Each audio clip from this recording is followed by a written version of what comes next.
Hello class, I welcome you all to this session. In this session, we are going to discuss the objectives of accounting.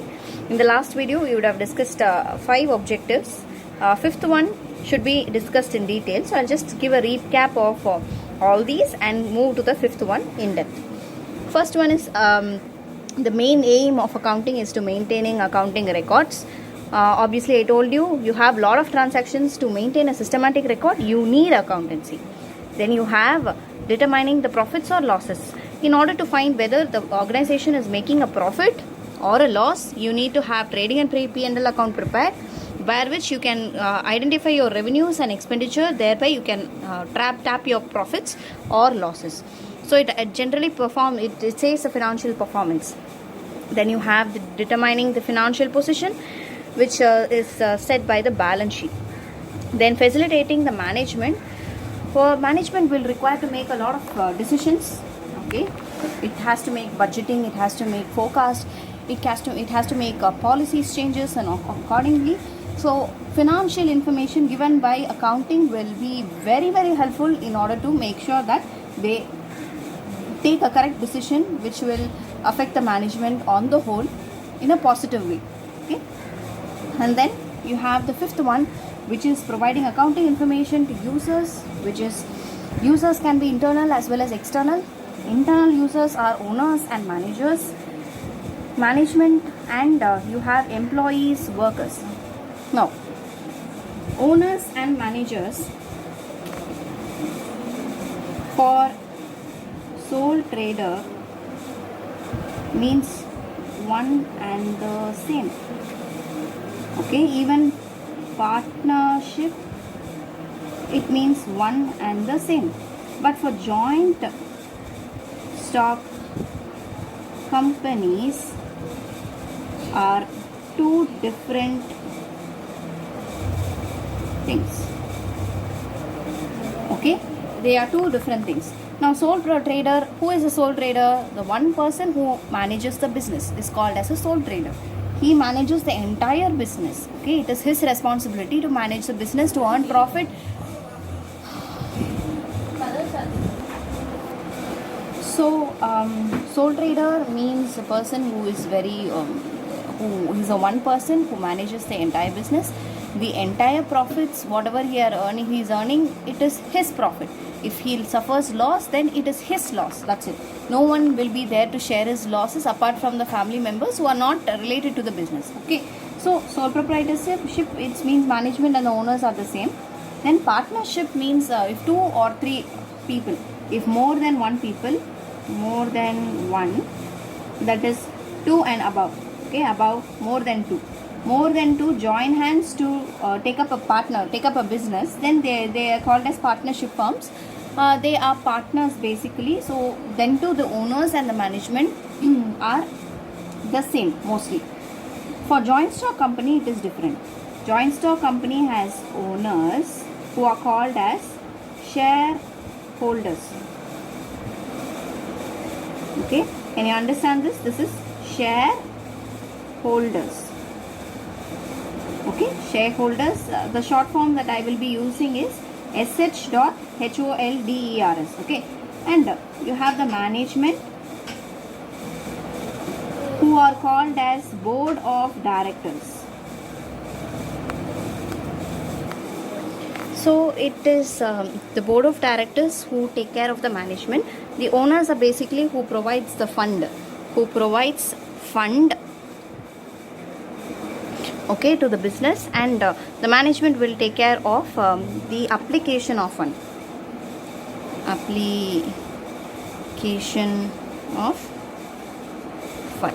So this is what it means. Okay, the sixth one is protecting business assets. Now the management, I told you, they will apply the funds. They will purchase a lot of machinery to increase the sales, to increase the production, or to increase the efficiency of the organization, to reduce cost. It can be various reasons. So it will ultimately lead to protection of business assets, which is the assets, the net worth of the organization. So these are the objectives of management. Objectives of accounting. Yeah. So Now we are going to discuss the fourth topic of this chapter, functions of accounting. Okay, functions of accounting, maintaining systematic accounting records, again the same repetition, meeting legal requirements. This is new. Now what is this? Meeting legal requirements. See, accounting is based on accounting standards, okay, and Ministry of Corporate Affairs pronouncement, ICAI pronouncements. ICAI is the Institute of Chartered Accountants of India. MCA is Ministry of Corporate Affairs.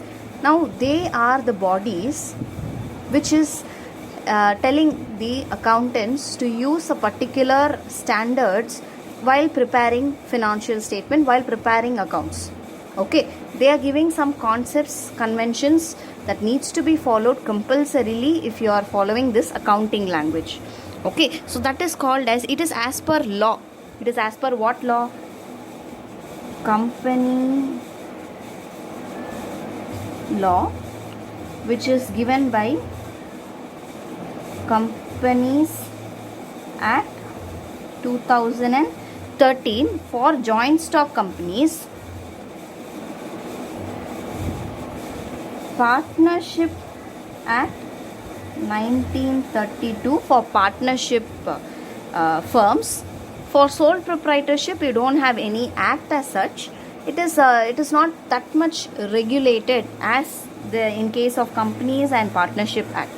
Okay, so it will help. What is the function of accounting? It is meeting the legal requirements. Okay, and you have the presentation of financial statements. Financial statements is nothing but your financial statement is nothing but preparation of trading, P&L account, balance sheet, cash flow statements. Okay, so trading, P&L, balance sheet and cash flow statement. When we are doing the process of accounting, you will be able to know what all these words are. Right now you understand that financial statement comprises of these three elements only. Then you have communicating the financial information. Now to whom? To users. To users of the financial statement. We are aware of who are the users. We have the internal as well as external. Okay, and then you have assistance to management. Now we know that for making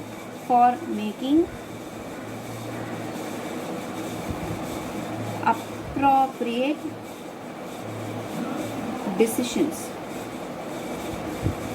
towards the organization, so it requires. So what are the functions of accounting? Is to maintaining the systematic accounting records, meeting the legal requirements pronounced by MCA, Ministry of Corporate Affairs, following the correct accounting standards. Okay, you have Ind AS also, the Indian accounting standards. We will come to that. It is just basically a guidelines of how should you treat a particular item, how should you account for certain items. So it will give some guidelines, that is called as accounting standards. Then you have the preparation of financial statements. Functions of accounting is obviously preparation of financial statement. Your trading and P&L account will tell you the financial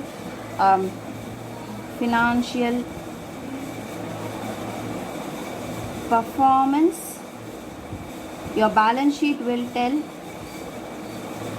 financial position.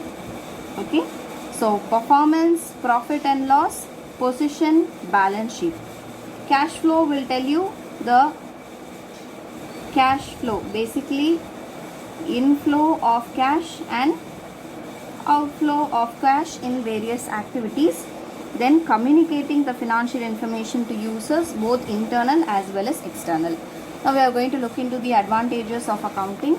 See, this part of syllabus is theory based. Okay, so you have a lot of theory here, but accounting is generally Accounting is generally 80% you have your problems,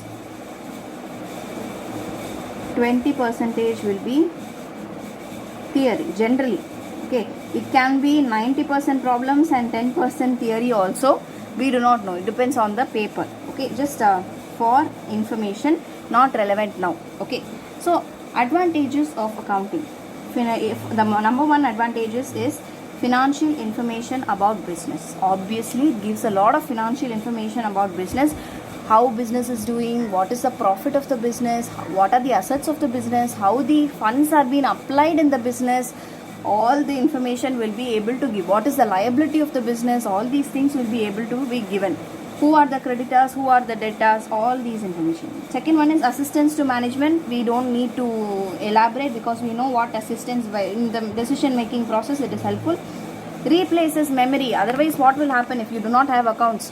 You have to memorize everything. You need to keep in memory. The memory faculty will be like overloaded. So much of transactions, you don't have account for it, then it's a nightmare for any businessman. Fourth one is facilitates comparative study. What is facilitates comparative study? See, you are able to compare this year performance. What do I mean by performance? Profit. This year profit with previous year profit, or I am comparing company A with company B. So I am comparing either my company itself in two different time frame, or I'm comparing my company's result with another company's result, comparing company A with company B. Okay, in this sense, it is facilitating comparative study. If I compare only, then I will know where I stand in the competitive world, what I have to do for improvement, all these things. Okay, that's why we also have this grading system, right? I'm not talking about the advantage or disadvantage, but grading system is generally there because the student has to understand where he is lacking, where he is strong. So all these things will be giving you the information if you compare only. Okay, then fifth one is facilitates settlement of tax liability. See, I'll just tell you one thing. Profit is rupees 50,000. Let's keep. The tax is 10%. Now, tax liability will be 50,000 into 10%. That comes to 5,000. So I can say my tax liability is 5,000. Okay. It is calculated on the basis of my income, profit. Okay. This is just a rough idea of tax. It is way more complicated than this, but this is just to make you understand how it is basically done. Why profits of financial statement is very important for settlement of tax liability. Based on this only, you will be able to prepare your tax liability based on profits. It facilitates loan. Obviously, you are going to bank and asking for loan. What the first thing they will ask is your financial statement. They want to be very sure of your profits, how your business is doing. Do you have so much of other party loan? Will the loan be secured or unsecured, or will the business close down in the foreseeable future? All these things will be judged in the financial statement before the bank gives you loan. Okay, so this statement is also, this information is also given by accounting. So it is an advantage of accounting. Evidence in the court. There are a lot of cases where the accounting records are the evidence. Accounting records or the evidence for the court. Okay, so say for example you have so much of value land, and there is some person who says that the land belongs to me, not the company. The company may have records to show the real ownership. of land so that it can protect its asset. Okay, so obviously it is an evidence in court. Then it facilitates the sale of business. What sale? Obviously when the business want to sell, what is the value of business that needs to be given. If the value of business is, say for example, rupees 1 crore, then the sale value will be 1 crore. If you cannot sell it for less than 1 crore, so it has to be 1 crore. So for this valuation of business, accounting is required. Assistance in the event of insolvency. What do you mean by insolvency? Basically you're bankrupt, you don't have funds, lack of funds to pay dues. Okay, what do you mean by dues? Dues means your liability, you are not able to pay your liability, then it is called as insolvency. So assistance in the event of insolvency. So the insolvency officer will be like asking for accounts to see how much is the assets can be realizing and how much can be paid to the creditors and loan providers, bankers and financial institutions and so on. So it is like assistance in that. Helps in decision making for the management. Okay, so all these things are the advantages of accounting. So this the sixth topic of this chapter is liabilities of accounting. Though there are so much of advantages in accounting, there are some liabilities also. Accounting is not fully exact. What is this? It's not fully exact. See, sometimes when you are valuing assets, now what is assets? Assets are the property of the business. Okay, the house that you are living, if it is a own house, then you call that as property. That is an asset to the family. Similarly, you have assets to the business also, which is owned by the business for revenue generation. For revenue generation, you make big cranes, you make use of machinery, the processing units to produce your raw material, to produce your finished goods. Then it is called as your assets. So valuing assets are based on estimates sometimes. Okay, you do not have the exact value because assets are historically recorded. I purchased my asset in 1992. At that time, it was rupees 10,000. Or maybe I will take it as 1 lakh. Okay. At that time, it was 1 lakh. Now, I say that an estimate value of that will be 10,000. I do not know the real value. Okay. So, it is not fully exact. It is only estimate. Similarly, this is one example. Another example would be, you have your provisions for doubtful debts. Okay, see, what is this doubtful debts? Now, what is debts? Company has to get money from third party. Okay, the company has to get money. This word is very important. Get money. It has to receive money from third party. That third party may be customer, may be any other person. It can be customer or it can be any other person. Okay, majoritarily it is customer. So if you want to get money, and suppose is that 100% accurate that the customer will pay you? Suppose for example he has to pay you 1 lakh. Is it 100% assurance? Can you give guarantee that he will pay 1 lakh on time? No. Maybe in 1 lakh we may get 80,000 and 20,000 will be bad, that is they won't return this 20,000.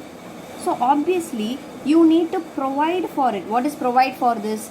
You know that 20,000 is an estimated value that the customers won't pay us. For this you need to provide for this in accountancy. Okay, it's not that for every losses that may arise you need to provide for it, which means you need to create a reserve like savings, like to compensate this 20,000 loss. Okay, then this is also an estimate. If you see, what if the customer pays promptly, then what about this 20,000 you have already saved? Then you don't have answers for. So accountancy is not fully exact. Okay, then it is unrealistic information. Sometimes what happens is it is unrealistic in information.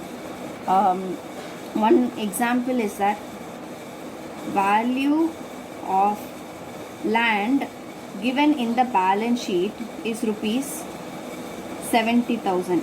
Say for example in 1980 the value of land given in the books of accounts is in the year 1980 is 70,000 near Anna Nagar. Do you think that the same value will be applicable today? Obviously no. It will weigh crores in value because it is Anna Nagar. Okay. So it's unrealistic information, some sort of unrealistic information and all will be present in the books of accounts. We should not see all these things. But why ma'am they are taking it in the historical cost? At the time, see, it's like recording. When you identified that transaction, it was 1980. Then you recorded, okay, land was purchased, blah blah, and for 70,000. Okay, I recorded. Land will not depreciate. I cannot depreciate the value also. So 70,000 will be as such 70,000 only. Okay. So it is sometimes unrealistic in information. You cannot take this as 70,000. You have some revaluation of things and all, revaluation of assets and all. Okay. Then the third one is accounting ignores the qualitative factors.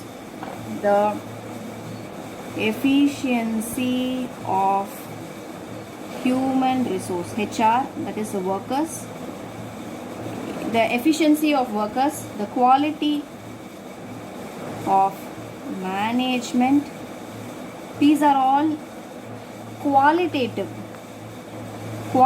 aspects. They are doing a lot of good job. They are having a good efficiency record. They are coming on time. They are disciplined. All these things are qualitative. They are not quantitative. So accounting only takes quantitative aspects. It leaves out qualitative elements. Okay. The fourth one is accounting ignores the effect of price level changes. See, it ignores inflation. What is inflation? Inflation means reduction in value of money. Okay, reduction in the value of money. Say for example, you had rupees 100 in the year 2002. Okay, is it a lot of money? Your parents have given you as a pocket money of rupees 100 in 2002. I am not sure whether you are born at that time. Yes, I think so. You would have born. Okay, so 2002, or we will take it as 2000. Okay, 2000 year they have given 100 rupees. Is it a big money? Yes, of course it is. What if 1000 rupees they have given? It is a big money. But in 2020, if they give rupees 1000, is it a big money?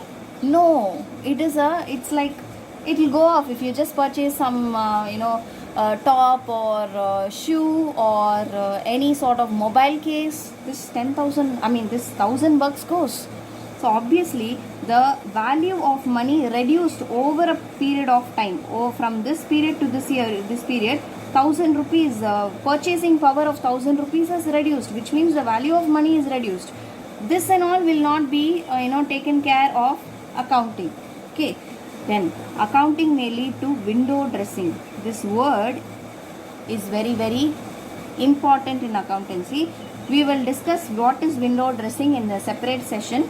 Okay, so window dressing is basically providing false, misleading information in financials. Okay, false misleading information in financials. This is the meaning of window dressing. Then lastly, we are going to discuss we are discussing the role of accounting in business. So maintenance of systematic record, yes, we know that it is a systematic record. Assistance to management, facilitates comparative study, yes, it's like advantage, the same thing is repeated in advantage. Efficient evidence in court, obviously. Attaining financial aids, what is financial aids? To get loans from banks and financial institutions, basically. Facilitates ascertainment of tax liability. So the same points is being repeated in the advantages part also, and also in the role of accounting. So it is just interchangeable. So we have discussed accounting process also. So I want you to go through all these things. So next session will be a little concept based session, and we have to work out some problems also in the next session. So I'll see you in the next class. Till then, be safe, take care class, bye.